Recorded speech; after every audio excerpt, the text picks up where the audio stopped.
Lapsepõlves hakkas ju sõda. Ka sõja ajal polnud kellegi head elu. Alles enne sõda veeti ringi majad, põllud, maad olid kündmata, sööt oli ja kartulit oli tarvis panna maha. Labi taga sai kaevata seda maad ja siis isa võeti sõtta.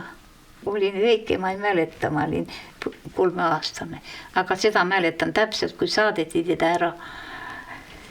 Inimesed olid mitmekesi, olid meil seal toas ja nutsivad ja me mäletan, olime vennaga ka.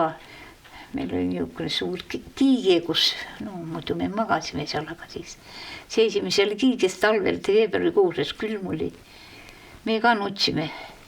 Töölisi võeti ära, isegi hobused ja kõik võeti sinna sõtta ju. Eesti mehed saadeti siia tagalasse ka. Nad töötasid kolhoosis, see Lindholm Evald oli traktorist, ma tean, traktori peal töötas. Hakkasid ühes elama. Ja siis, kui sõda ära lõppes, siis lasti need kodu Eestimaa mehed. Siis viis minu õe ka sinna, siis oli juba neil väike poiss juba selleks saaks, Uugu oli. Läksid sinna seal alguses siis ka kolhoosi ei olnud, nii et nad käisivad ise kalu püüdmas. Nende paatidega niisugustega. Õde põld ju merd näinudki oma silmaga ja mine sinna ka kalu püüdma peale. Seal need kaluripaadid nagu munakoored seal pikk lainete peal, ma nägin seda. Kui tormiga, kui ta lainet on.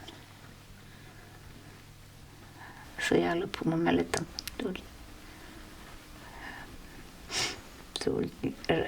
sõda lõppes. Hästi soe ilm oli veel siis seekord. Kõigil oli hea meel.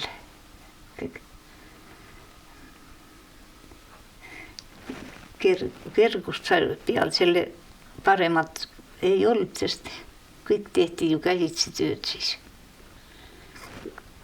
Mehed olid sõjas, kes sai surma, kes mõned jäivad veel Eesti peale selle sõja, ei tulnud siia tagasi.